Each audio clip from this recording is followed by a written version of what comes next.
आप देख रहे हैं इंडिया टाउन न्यूज, भारत की बात। नमस्कार, स्वागत है आपका इंडिया टाउन न्यूज में। मैं हूं आपके साथ संजना कुशवाहा। छत्तीसगढ़ में भाजपा और कांग्रेस के बीच तीखी तकरार अब ज्यादा बढ़ गई। बता दें, कांग्रेस के नेता एक के बाद एक ईडी के शिकंजे में आ रहे हैं और भाजपा पर आरोप लगा रहे हैं कि ये सारी कार्रवाई ईडी भाजपा के इशारों पर कर रही है। और अगर ये बात सच है तो फिर भाजपा कांग्रेस के पीछे हाथ धोकर पड़ गई। तो इसी बीच इन सबसे परेशान होकर दीपक बैज पहुंच गए हाईकमान से मिलने दिल्ली और वहां छत्तीसगढ़ के कांग्रेस नेताओं की व्यथा बताई। जिसके बाद दीपक बैज दिल्ली से छत्तीसगढ़ वापस आकर सबसे पहले भूपेश बघेल से मिले। तो वहीं अब दीपक बैज के बाद भूपेश बघेल दिल्ली जाएंगे, जिस पर सबकी निगाहें टिकी हुई हैं। देखिए हमारी खास रिपोर्ट सिर्फ हमारे साथ।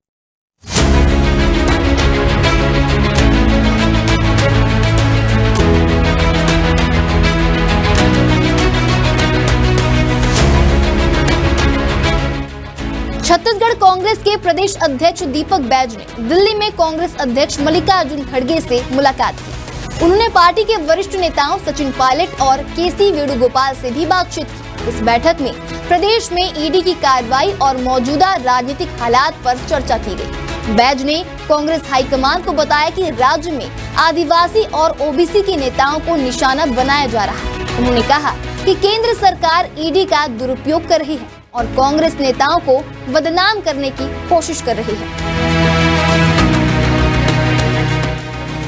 बैठक के बाद दीपक बैज भिलाई लौट आए, जहां उन्होंने पूर्व मुख्यमंत्री भूपेश बघेल से मुलाकात की। दोनों नेताओं ने ईडी की कार्रवाई और राजनीतिक हालात पर विस्तार से चर्चा की, जिसके बाद भूपेश बघेल भी दिल्ली रवाना हो गए, जहां वे कांग्रेस नेतृत्व से आगे की रणनीति पर चर्चा करेंगे।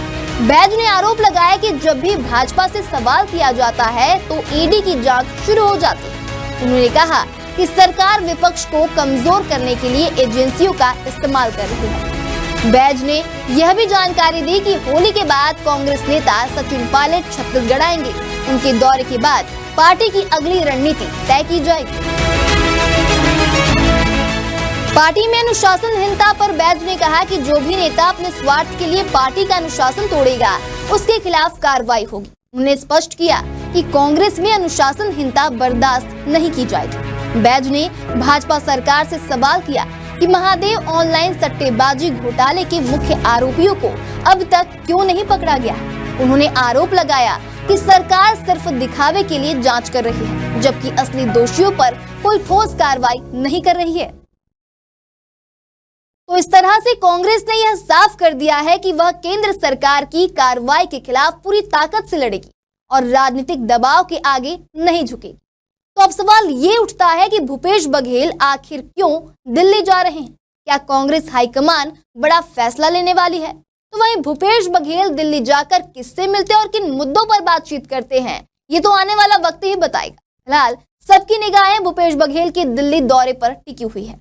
हम आपको सारी अपडेट देते रहेंगे। देखते रहिए इंडिया टाउन न्यूज, भारत की बात।